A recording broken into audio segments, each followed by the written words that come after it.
Dewa Perang Ye Shikai. Bab 46. Jadi itu cinta pertama. Su Ziqing berkata, ekspresi wajahnya tidak begitu serius lagi. Ye Shikai diam-diam menghela napas lega. Akhirnya, kakak iparku masih mengerti aku. Alhasil, Su Ziqing menatapnya dengan pandangan jijik dan tiba-tiba berkata, kakak ipar, kamu ternyata punya cinta pertama. Setelah mendengar ini, Ye Shikai hampir terjatuh di tempat tidur. Apa maksudnya? Kamu sebenarnya punya cinta pertama. Dia sangat tampan di sekolah menengah. Memang, Ye Shikai adalah pujaan hati banyak gadis di sekolah menengah, dan tidak heran jika dia sering menerima surat cinta dari para gadis, tetapi sebenarnya dia sudah punya seseorang di dalam hatinya. Cek, waktu itu banyak cewek yang menyatakan cinta padaku. Hei, kakak ipar, kamu sangat narsis. Su Ziqing tampak meremehkan, tetapi dari segi penampilan, Ye Shikai memang tipe yang enak dipandang, terutama wajahnya yang bersudut bagaikan pisau, ditambah dengan perubahan temperamen kehidupan, yang pastinya merupakan senjata untuk menarik perhatian para wanita, terutama gadis-gadis muda yang tidak begitu bijak dalam hal duniawi. Perubahan-perubahan kehidupan dan mata yang dewasa itu pastilah menarik. Kakak ipar, bisakah kamu ceritakan tentang dirimu dan cinta pertamamu? Su Ziqing memegang dagunya dengan kedua tangan dan berkedip ke arah Ye Shikai. Ye Shikai mendesah dalam-dalam. Dia ingat betul bagaimana dia langsung pingsan saat mengetahui dia telah pergi. Dia tampak dekaden dan setengah mati untuk waktu yang lama. Memikirkan hal ini, wajah Ye Shikai menjadi semakin jelek. Melihat ini, Su Ziqing segera berkata, lupakan saja, lupakan saja. Aku tidak ingin mendengar omong kosongmu. Ngomong-ngomong, dia juga memberi Ye Shikai jalan keluar. Sungguh, membiarkan dia mengingat hal-hal ini sekarang seperti menaburkan garam pada luka. Dia akhirnya melepaskan hubungan ini, dan sekarang masalah itu diungkit lagi, tetapi dia merasa tidak nyaman. Su Ziqing selalu merasa bahwa Ye Shikai belum sepenuhnya melepaskan wanita ini, terutama di matanya yang sedih. Dia masih bisa samar-samar merasakan kerinduan Ye Shikai padanya, jadi dia berkata, tetapi kakak ipar, karena kamu sudah menikah dengan saudara perempuanku, kamu seharusnya tidak menyebutkan hal ini di depan saudara perempuanku. Meskipun saudara perempuanku mungkin tidak terlalu antusias denganmu, itu hanya karena dia belum menerima pernikahan ini, dan dia belum menemukan kebaikanmu, jadi, pada akhirnya, bahkan Su Ziqing tidak bisa melanjutkan. Memang, tidak peduli seberapa kaya dan cantiknya Su Qingyu, selama dia memasang wajah dingin padanya sepanjang hari, kecuali dia seorang gigolo, tidak ada pria yang akan tahan dan mereka mungkin sudah bercerai sejak lama. Su Ziqing berkata begitu banyak hanya untuk memberi Ye Shikai rasa percaya diri. Su Ziqing sangat bersimpati terhadap pengalaman Ye Shikai. Ia kehilangan ayahnya di masa kecil dan ibunya di masa muda. Secara khusus, ayah Ye Shikai meninggal saat menyelamatkan ayahnya sendiri, yang secara langsung menyebabkan kemerosotan keluarga Ye Shikai. Seperti Su Pengzan, Su Ziqing juga merasa bersalah. Dia tahu bahwa Ye Shikai jelas bukan seorang gigolo. Dia menikahi Su Qingyu bukan karena kecantikan atau kekayaannya, sehingga hal ini membuat Su Ziqing merasa gelisah. Mungkin suatu hari mereka akan bercerai. Qingqing, bolehkah aku bertanya sesuatu? Ye Shikai tiba-tiba mendongak dan bertanya. Kakak ipar, tanya dong. Aku hanya orang biasa yang bahkan tidak pernah kuliah. Paling banter, aku sudah bertugas di ketentaraan selama beberapa tahun dan memiliki beberapa keterampilan yang bagus. Mengapa kau begitu ingin aku bersama adikmu? Tidakkah kau ingin adik iparmu menjadi orang yang berpengetahuan dan kaya? Pertanyaan yang diajukan Ye Shikai ini telah lama tersembunyi di dalam hatinya. Tampaknya sejak dia bertemu Su Ziqing, dia tidak pernah mengeluh tentang latar belakangnya yang sederhana. Sebaliknya, dia akan mencoba menandingi dia dan Su Qingyu dari waktu ke waktu. Hari ini, dia bahkan secara khusus mengatur agar dia bermain gitar di depan Su Qingyu. Para pemuda yang menyatakan cinta kepada adikku semuanya adalah playboy. Mereka tidak memiliki bakat atau pengetahuan yang nyata. Mereka hanya menginginkan harta benda atau kecantikan adikku. Namun, kau berbeda dari mereka, kakak ipar. Pertama kali aku melihatmu, aku merasa bahwa kau jelas bukan orang biasa. Mungkin aku tidak cukup mengenalmu. Dan aku percaya bahwa kau adalah orang yang bertanggung jawab, tidak menginginkan harta milik adikku. Jika tidak, kau bisa saja meminta sejumlah besar uang kepada ayahku, dan kau tidak perlu menjadi pekerja kerah putih di perusahaan adikku. Perkataan Su Ziqing sangat mengejutkan, dan membuat Ye Shikai juga terkejut. Seperti Anlan dan Luo Shiki, Su Ziking juga percaya bahwa dia jelas bukan orang biasa, meskipun mereka hanya bertemu sekali. Ye Shikai mendesah dalam hati, indera keenam wanita ini terlalu akurat. Su Ziking menatap Ye Shikai dengan wajah penuh tekad. Dia telah berkali-kali menceritakan perasaannya kepada Ye Shikai kepada Su Qingyu, namun sayang, Su Qingyu tidak mempercayainya. Dari keterampilannya yang luar biasa hingga penampilannya yang luar biasa hari ini, Ye Shikai terus menghadirkan kejutan dan keajaiban bagi semua orang, tetapi mengapa Su Qingyu tidak dapat melihatnya? Qingqing, aku agak lelah hari ini. Kamu harus keluar dulu. Kamu harus pergi ke sekolah besok, jadi kamu harus istirahat lebih awal. Ye Shikai melambaikan tangannya, lalu berbalik dan meletakkan kotak itu kembali ke bawah tempat tidur. Su Ziking ingin mengatakan sesuatu, tetapi melihat Ye Shikai tidak berniat berbicara lagi, dia terpaksa menelan kembali kata-katanya dan meninggalkan ruangan tanpa suara. Saat ini, Su Qingyu sedang memproses dokumen perusahaan di kamarnya. Di pesta hari ini, dia bertemu banyak alumni. Banyak alumni yang lulus dari Universitas Yanqing sekarang menjadi taipan bisnis. Saat ini, ia mencapai banyak proyek kerjasama dengan mereka dan memperoleh lebih banyak koneksi untuk grup tersebut. Tiba-tiba, Su Qingyu teringat lagu gitar yang dinyanyikan Ye Shikai hari ini. Itu memang memabukkan. Namun ketika ditanya, untuk siapa lagu ini dikenang, mengapa Ye Shikai ragu dan tidak mengatakan bahwa lagu itu dikenang untuk dirinya sendiri? Apakah dia takut mengaku pada dirinya sendiri, atau memang itu bukan untuk dirinya sendiri? Tiba-tiba, Su Qingyu teringat apa yang dikatakan Su Pengsan padanya terakhir kali, memintanya untuk menghargai Ye Shikai, kalau tidak dia akan meninggalkannya. Mungkinkah ini yang sedang dia bicarakan? Dia berpikir bahwa dengan latar belakang dan pendidikan Ye Shikai, dia hanya bisa dianggap sebagai anggota masyarakat kelas bawah. Dia telah melakukan yang terbaik untuk memberinya makanan, tempat tinggal, dan pekerjaan. Namun dia mengabaikan satu hal. Seorang pengemis juga memiliki hak untuk mencintai. Cinta tidak mengenal batas negara, identitas, status, atau kekayaan. Anda tidak akan memiliki lebih banyak chip dalam permainan emosi hanya karena Anda kaya dan berkuasa. Kalau pengemis punya cinta, sekalipun ia jatuh cinta pada pengemis lain, sekalipun orang terkaya menyatakan cinta padanya, ia pun tidak akan memandangnya. Terlebih lagi, melalui pemahamannya terhadap Ye Shikai, Su Qingyu juga berpikir bahwa dia bukanlah orang yang akan menunjukkan kelemahan demi uang. Atau mungkin, Ye Shikai, seperti dirinya, adalah korban pernikahan ini. Dia mungkin sudah lama memiliki seseorang di hatinya, tetapi seperti dirinya, dia memilih untuk menikah karena beberapa alasan. Memikirkan hal ini, Su Qingyu tampaknya mengerti apa yang dimaksud Su Pengsan. Ye Shikai mencoba mendekatkan mereka, tetapi selalu ditolak dengan dingin olehnya, yang mana hanya akan mendorong pria itu semakin jauh.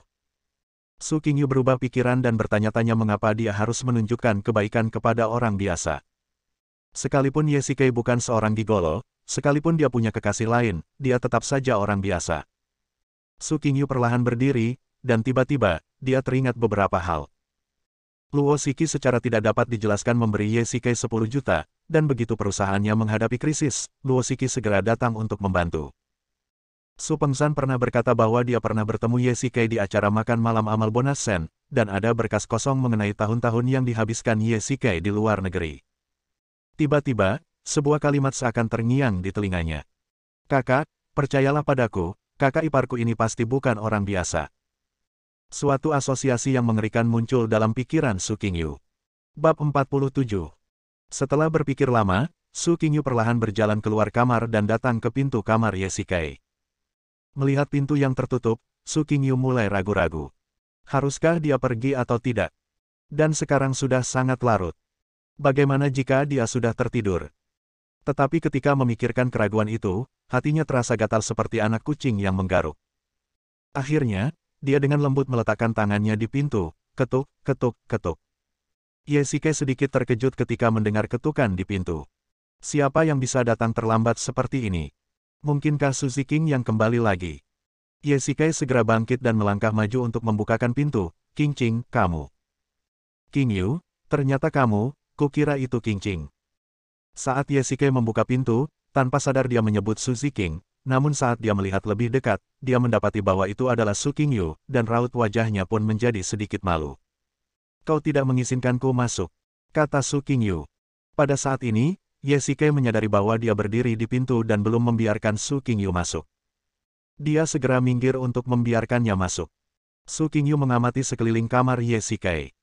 Bersih dan rapi, tidak jorok sama sekali. Meskipun tidak banyak barang di atas meja, tetapi semuanya tertata rapi.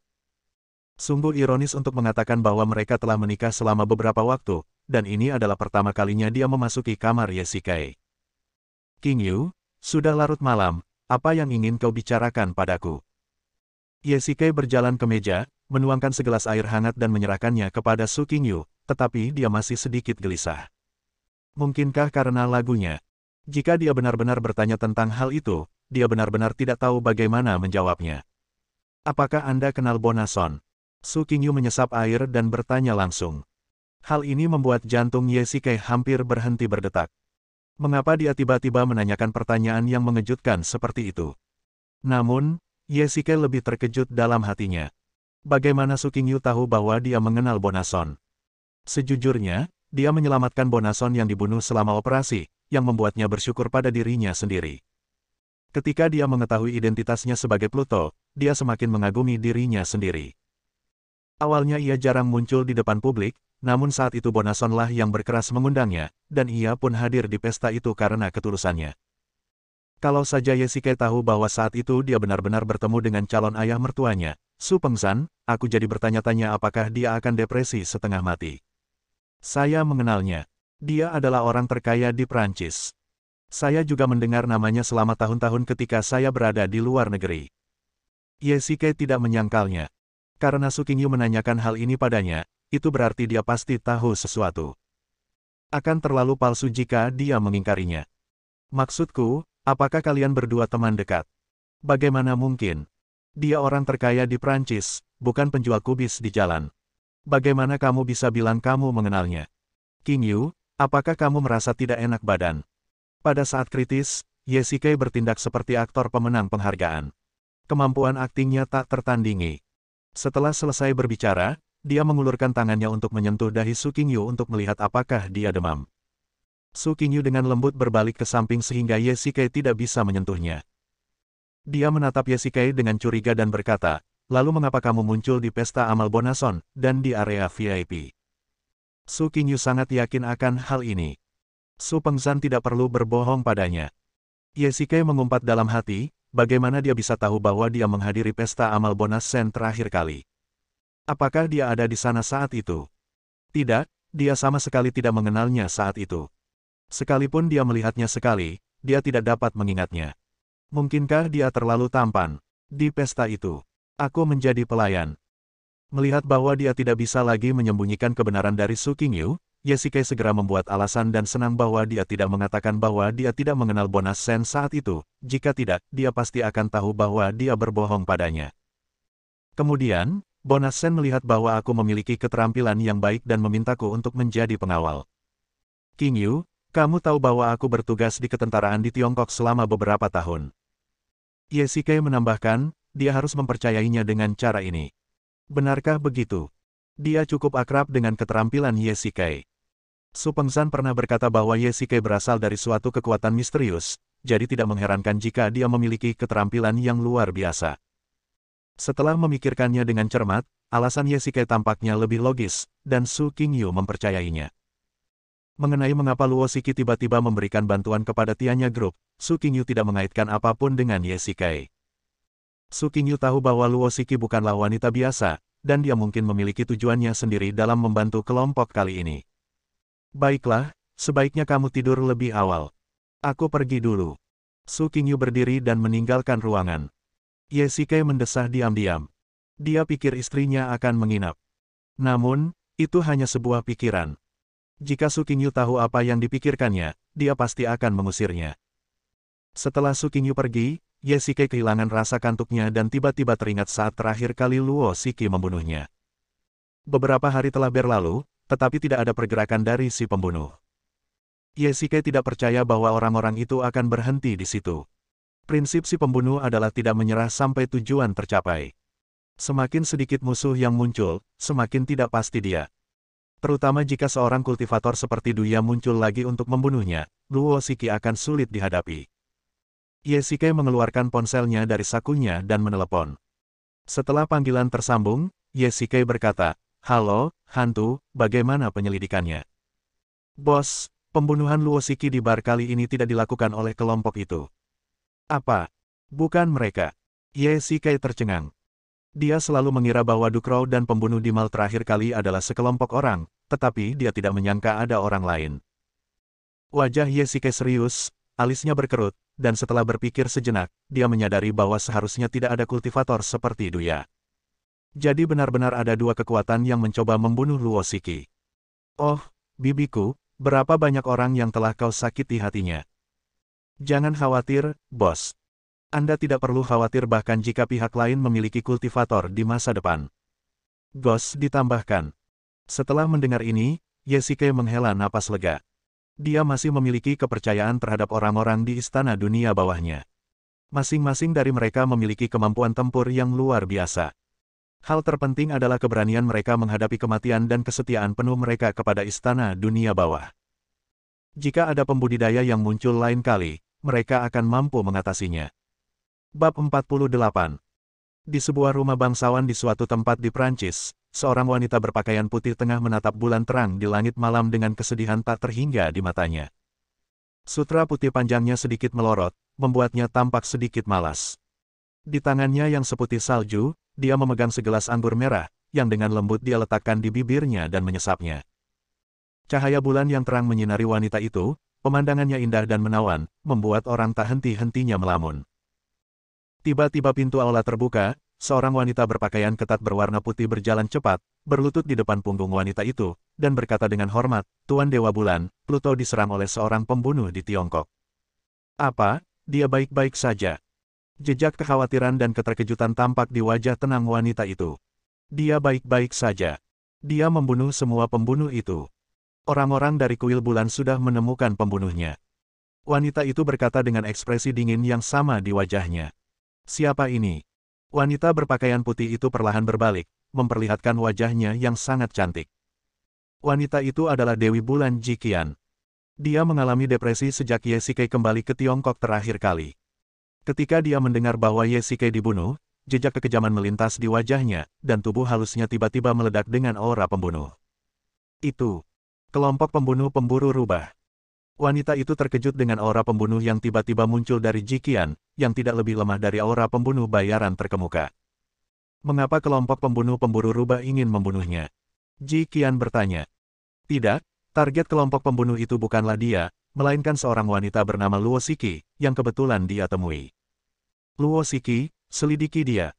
Jiqian perlahan berbalik dan berkata pada wanita yang membelakanginya. Ya, Tuan, mengenai kelompok pembunuh pemburu rubah. Wanita itu ragu-ragu. Dalam waktu 2 hari, saya ingin kelompok pembunuh pemburu rubah menghilang sepenuhnya. Jiqian berkata dengan terkejut, tetapi nadanya sedingin daerah dingin 9 surga.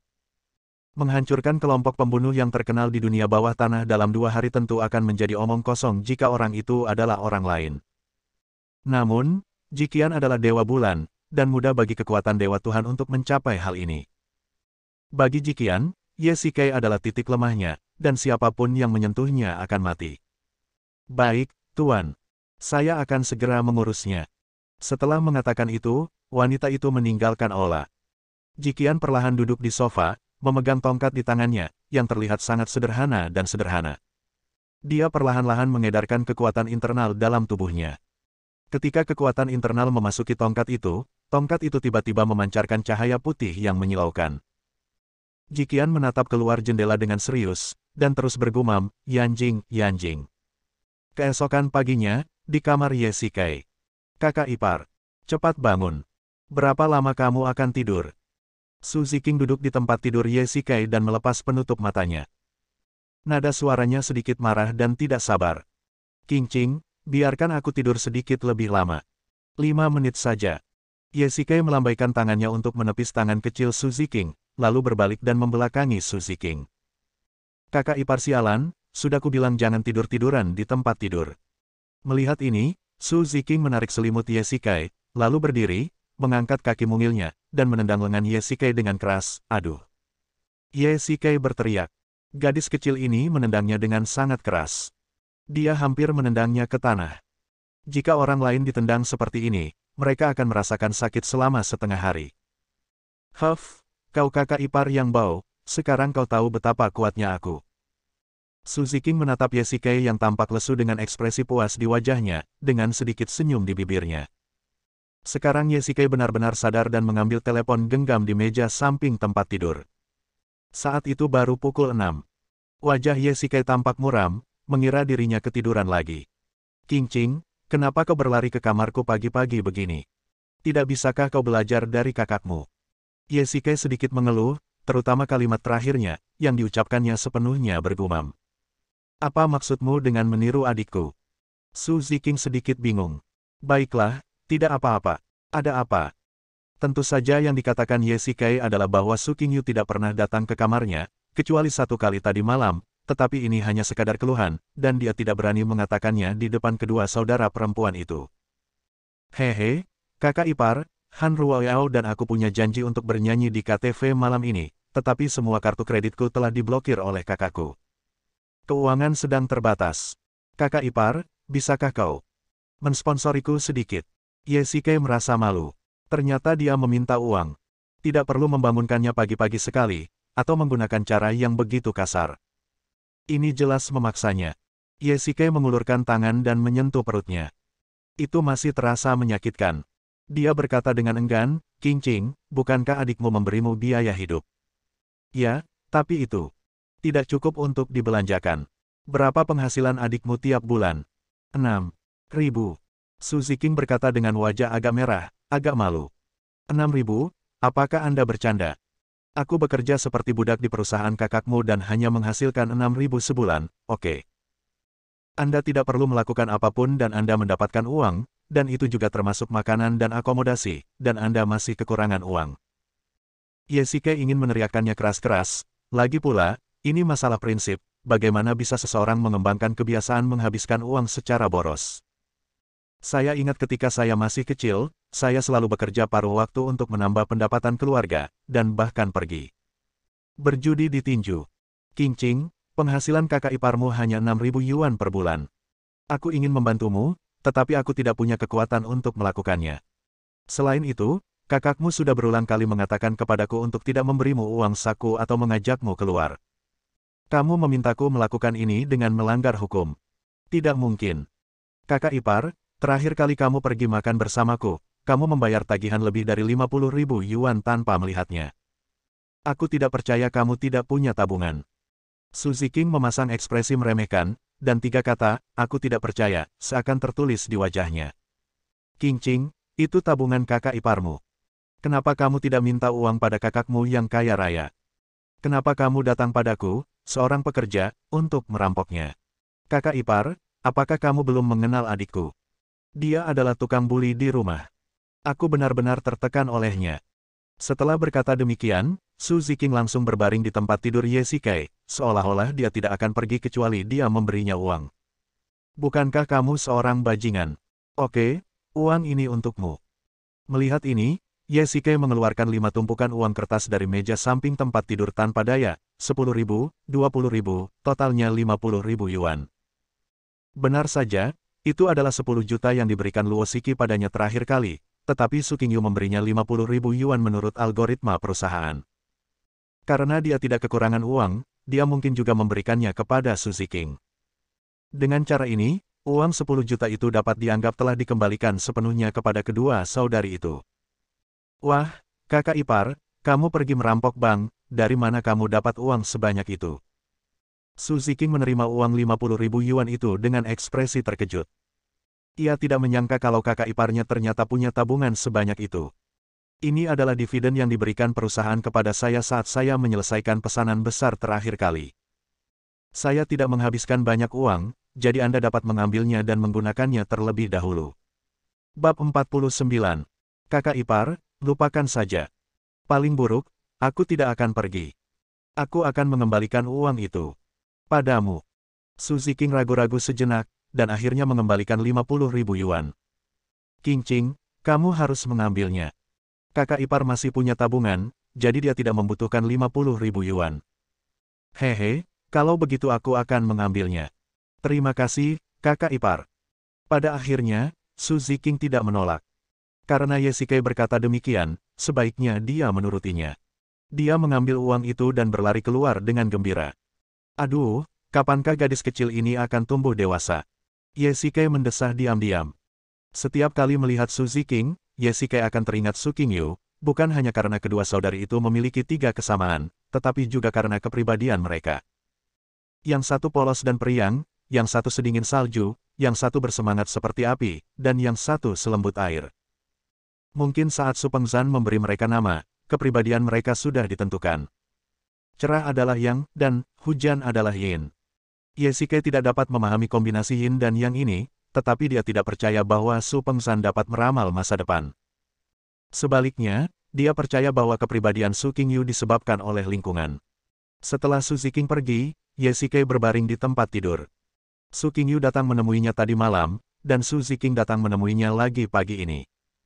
Setelah 1 jam berikutnya, Ye Shikei perlahan bangkit dari tempat tidur. Ketika dia turun ke bawah, dia melihat Su Ziking adalah satu-satunya yang sedang sarapan. Dia merasa bingung. Hei, Qingqing, di mana adikmu? Kenapa aku tidak bisa menemuinya? Su Ziking melirik dirinya sendiri dan berkata, aku sudah lama pergi. Tidak seperti kakak iparku, aku tidur seperti babi sepanjang hari. Ye Shikei menggaruk kepalanya karena malu. Itu benar. Su Qingyu adalah seorang CEO besar. Dia punya banyak hal yang harus dilakukan sepanjang hari. Tidak seperti dirinya, seorang pekerja kerah putih biasa. Setelah kembali, dia tampaknya tidak melakukan apapun kecuali bekerja. Kenapa kamu membicarakan tentang saudara iparmu? Aku baru saja memberimu 50.000 yuan. Hehe, uangnya sudah di tanganku, dan kamu tidak bisa mengambilnya kembali. Setelah berkata demikian, Su Ziking menjulurkan lidahnya dengan nakal. Ye Shikei tersenyum tak berdaya. Bagaimanapun, dia masih memperlakukan Su Ziking seperti anak kecil. Dia duduk di meja makan dan sarapan. Setelah sarapan, Ye Shikei dan Su Ziking meninggalkan villa bersama dan menghentikan mobil. Mempertimbangkan kemunculan para pembunuh baru-baru ini, Ye Shikei pertama-tama mengirim Su Ziking ke sekolah sebelum datang ke perusahaan. Hehe, saudara Ye, akhirnya Anda di sini. Presiden sudah lama menunggu Anda di bawah. Begitu dia memasuki lobi perusahaan, Wan Na melompat keluar dari samping, yang membuatnya takut. Dia melihat ke arah yang ditunjuk jari Wan Na, dan melihat seorang wanita duduk di bangku lobi. Bukankah ini Su Qingyu? Mengapa dia menunggunya di sini? Presiden, apa yang ingin Anda bicarakan dengan saya? Ye Shikei melangkah maju dan bertanya. Di perusahaan ini, dia tidak bisa mengungkapkan identitas dirinya dan Su Qingyu. Su Qingyu memandang Wan Na di sampingnya, melambai padanya, dan memberi isyarat padanya untuk pergi terlebih dahulu. Wan Na mengangguk dan pergi lebih dulu. Qingyu, apakah ada yang ingin kau bicarakan padaku? Ye Shikei duduk di sebelah Su Qingyu dan menatapnya dengan bingung. Mari ikut saya. Yang mengejutkan Ye Shikei, Su Qingyu benar-benar meraih tangannya, menariknya keluar dari perusahaan, dan berjalan ke hotel di seberang jalan. Dia memegang tangannya erat-erat sepanjang jalan. Ye Shikei bingung dengan tindakan ini. Su Qingyu tiba di hotel bintang 4. Saat tiba di meja depan, Su Qingyu berkata dengan dingin, keluarkan kartu identitasmu. Qingyu, apakah kamu akan? Ye Shikei terkejut. Berhenti bicara omong kosong dan berikan aku kartu identitasmu. Su Qingyu langsung berteriak, mengejutkan semua orang yang hadir. Su Qingyu mengambil kartu identitasnya dan menyerahkannya langsung ke staf meja depan. Setelah membacanya, Ye Shikei tercengang. Dia pasti sedang bermimpi. Apa yang sedang terjadi? Mungkinkah karena percakapan kemarin? Ye Shikei hampir meragukan hidupnya. Su Qingyu sangat tidak normal hari ini. Setelah mendapatkan kartu itu, Su Qingyu meraih lengan Ye Shikei lagi, menariknya ke dalam kamar, dan segera menutup pintu. Qingyu, apa yang sedang kamu lakukan? Ye Shikei terkejut. Dia masih bertanya-tanya apakah matahari terbit dari barat hari ini. Bagaimana wanita ini bisa mengubah sikapnya secepat membalik halaman buku. Dia masih merenungkan pernikahannya beberapa hari yang lalu, tapi hari ini dia seperti ini. Wajah cantik Su Qingyu memerah, dan dia tampak seperti wanita kecil. Su Qingyu sangat aneh hari ini, seperti baru saja minum obat. Dia biasanya mengabaikan Ye Shikei, tapi hari ini dia membawanya ke sini. Semua hal ini membuat Ye Shikei sangat terkejut. Istriku, apakah kamu sedang kesal karena sesuatu? Ye Shikei bertanya. Su Qingyu tidak menjawab pertanyaan Ye Shikei. Sebaliknya, Dia mengulurkan tangan dan melepaskan mantelnya. Ye Shikai hampir tertegun. Dia menelan ludah dan memperhatikan tindakan Su Qingyu dalam diam. Su Qingyu tersenyum manis pada Ye Shikai, membuatnya merasa sangat tidak nyaman. Wajah mereka berjarak kurang dari 10 cm, dan dia bahkan bisa merasakan napas panas yang dihembuskan Su Qingyu. Biasanya, dia paling benci berhubungan dengan Ye Shikai. Karena pernikahan itu, dia hampir bertengkar dengan Su Pengzan, jadi wajar saja dia tidak memiliki wajah yang baik terhadap Ye Shikai. Jadi di rumah, mereka tidur di kamar terpisah. Tapi sekarang, perilaku Su Qingyu tidak normal, dan sudut mulut Ye Shikai sedikit terangkat. Su Qingyu membelai dada Ye Shikai dengan satu tangan, tetapi mengulurkan tangan lainnya ke belakangnya dan menyentuh senjata logam dingin di belakangnya. Cantik, acaranya sudah selesai. Menurutmu, apakah menyenangkan berpura-pura menjadi istriku? Ye Shikai tiba-tiba berkata dengan dingin. Hati Su Qingyu bergetar, dan dia benar-benar mengeluarkan kapak es berkilau dari belakang dan menusukkannya langsung ke Ye Shikai di tempat tidur. Tapi Ye Shikai sudah siap. Dia tersenyum tipis, menghindari serangan kapak es itu, lalu dalam sekejap bergerak ke samping. Dia bangun dari tempat tidur dan berdiri, menatap Su Qingyu di tempat tidur. Menariknya bahwa dia berpura-pura menjadi istriku kali ini. Hei, cantik, apa yang kau inginkan? Kau ingin membunuh seseorang dengan kapak es. Tidak ada ketegangan atau kepanikan di wajah Ye Shikai. Sebaliknya, dia sangat tenang. Dia yakin bahwa pembunuh di depannya pasti bukan lawannya. Kau sudah menemukanku sejak lama, kan? Su Qingyu menunjukkan sedikit kemarahan. Sebagai pembunuh, dia sebenarnya dipermainkan oleh targetnya. Ini hanyalah penghinaan terhadap dirinya sendiri. Itu benar. Ye Shikai mengakuinya secara langsung. Lalu mengapa kau tidak mengungkap jati diriku? Karena istriku sangat cantik. Ada sedikit nafsu di wajah Ye Shikai, yang membuat Su Qingyu marah. Dia menggenggam erat kapak es di tangannya, siap menusuk Ye Shikai. Bab 50. Aku akan membiarkanmu memanfaatkan kefasihanmu, lalu pergi ke neraka. Wanita itu menggenggam erat kapak es itu dan menusukkannya ke arah Ye Shikai dengan satu langkah. Dia yakin bahwa dia tidak pernah gagal dalam ratusan upaya pembunuhan. Sampai hari ini. Terlalu lambat. Ye Shikai berkata ringan, dengan nada menghina terhadap wanita itu. Tubuhnya bergerak sedikit dan dia menghilang dari tempatnya dalam sekejap. Wanita itu pun tertegun oleh pemandangan di depannya. Sebelum dia bisa bereaksi, kapak es itu menusuk langsung ke dinding. Seketika itu juga tertusuk hingga hanya gagangnya saja yang tersisa. Terlihat bahwa tenaga yang dihasilkan begitu besar, jika benar-benar mengenai seseorang, besar kemungkinan akan langsung menembusnya. Istriku, kamu begitu kejam. Aku suamimu. Bagaimana kamu bisa tahan? Ye Shikai berpura-pura sangat sedih, tetapi dia hanya menggoda pembunuh di depannya. Baiklah, biarkan aku melihat wajahmu yang sebenarnya. Setelah mengatakan itu, wajah Ye Shikai berubah, dan seluruh wajahnya langsung menjadi suram. Dia akan mengambil tindakan. Para pembunuh ini telah membunuhnya berulang kali, dan mereka benar-benar mengira bahwa dia, Hades, terbuat dari lumpur. Ye Shikai mengulurkan telapak tangannya, dan tubuhnya terbang ke arah wanita itu seperti bayangan. Wanita itu buru-buru melindungi kepalanya dengan kedua tangannya. Dengan suara, bang, telapak tangan Ye Shikai menghantam lurus ke lengan wanita itu. Dalam sekejap, wanita itu terlempar seperti tali putus dan menghantam tembok dengan keras. Ye Shikai tidak akan melewatkan kesempatan ini untuk membunuhmu saat kamu lemah. Dia mengulurkan tangannya dan memegang wajah wanita itu. Swiss, sepotong kulit terkoyak hidup-hidup. Kalau orang yang tidak tahu apa-apa melihat kejadian ini, bisa jadi dia akan ketakutan setengah mati. Namun Ye Shikai tentu tahu bahwa itu bukanlah wajah aslinya, belum lagi dia berpura-pura menjadi Su Qingyu untuk membunuhnya, jadi dia tidak perlu menunjukkan belas kasihan. Oh, wajahmu yang sebenarnya terungkap. Ye Shikai menatap wanita itu lekat-lekat. Dia mempunyai pinggang kecil yang khas dan bentuk tubuh yang nakal, tetapi dia harus mengakui bahwa wajahnya sangat biasa, jenis yang tidak akan mencolok di tengah keramaian. Tetapi ini juga sangat cocok untuk seorang pembunuh. Dia harus bersikap mendalam dan rendah hati, menyembunyikan aura pembunuhnya sehingga dia dapat melakukan pembunuhan yang sempurna. Baiklah, jika dia ahli dalam pembunuhan di ranjang, sebaiknya dia membuat dirinya lebih cantik dulu. Hei, Nona cantik, apakah aku punya dendam padamu? Kau datang untuk membunuhku seperti ini. Aku tidak menggodamu. Yesike membuang mukanya ke samping dan berkata dengan enteng, aku mengikuti perintah atasanku untuk membunuhmu. Pergilah ke neraka. Wanita itu mengepalkan kapak esnya dan menusukkannya ke arah Yesike lagi. Ayo, kau belum menyerah, kan? Yesike memutar tangannya dan menjepit tangan wanita itu hidup-hidup. Dia menarik kuat-kuat dan mengambil kapak es itu dari tangan wanita itu.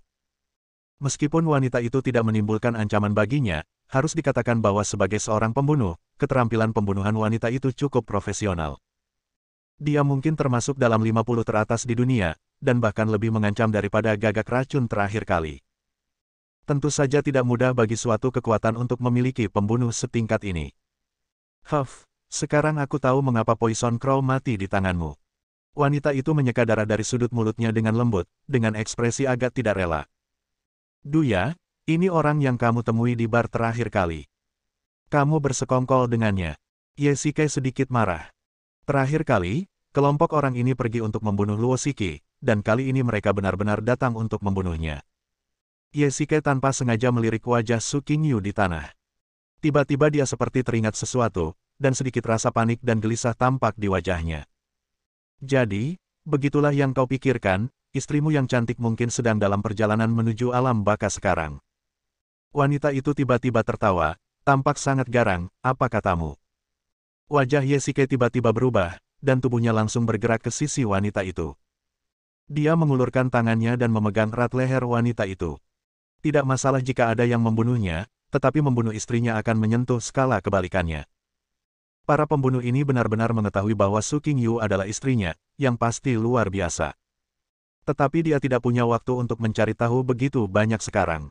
Su Qingyu mungkin telah bertemu dengan para pembunuh. Memikirkan hal ini, Yesike tidak lagi peduli dengan wanita di sebelahnya. Dia pun terluka parah dan tidak bisa melarikan diri.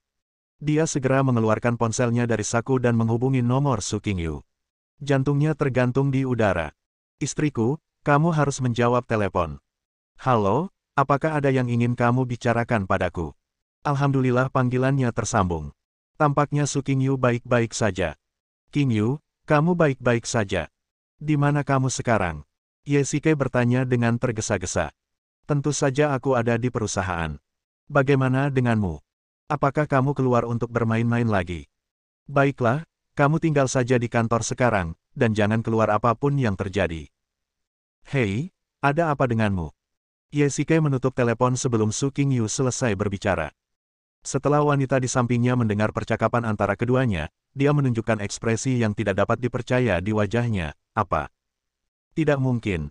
Orang-orangku sudah mengambil tindakan. Bagaimana Su Qingyu bisa baik-baik saja? Sebelum Yesike sempat berkata apa-apa, sebuah ponsel berdering di telinganya. Halo, bos, orang-orangku baru saja melaporkan bahwa seseorang mencoba membunuh adik iparku. Hehe, tapi untungnya mereka berhasil ditangani. Setelah mendengar ini, Yesike tiba-tiba menyadari bahwa orang-orang dari Istana Dunia Bawahlah yang telah tiba. Harus dikatakan bahwa gelombang perlindungan ini benar-benar tepat waktu. Baiklah, biarkan mereka melindungi adik iparmu secara rahasia. Tidak boleh ada kesalahan. Nada bicara Yesike sangat serius. Bagaimanapun, ini terkait dengan keselamatan istrinya. Terlebih lagi, para pembunuh ini telah mengambil tindakan, dan mungkin ada gelombang kedua atau ketiga. Setelah menutup telepon, Yesike menatap wanita di tanah dan mencibir, sepertinya orang-orangmu hanya orang biasa, dan mereka bahkan tidak bisa menangkap seorang wanita. Bunuh saja aku kalau kau mau. Karena aku sudah gagal, aku tidak punya alasan untuk hidup. Wanita itu memalingkan wajahnya dan berkata dengan dingin. Lupakan saja, aku tidak akan membunuhmu.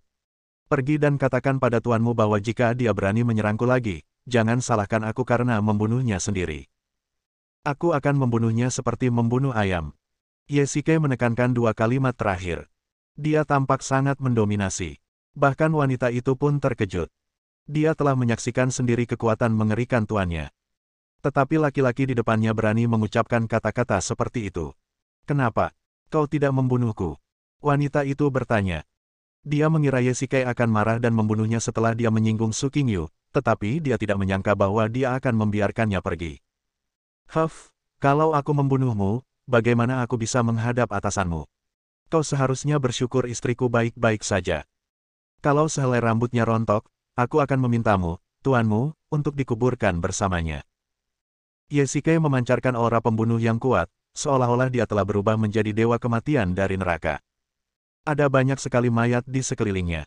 Wanita itu tidak dapat menahan diri untuk tidak menggigil. Aura pembunuhnya begitu kuat dan belum pernah terjadi sebelumnya. Dia bisa disebut sebagai pembunuh manusia. Bersambung.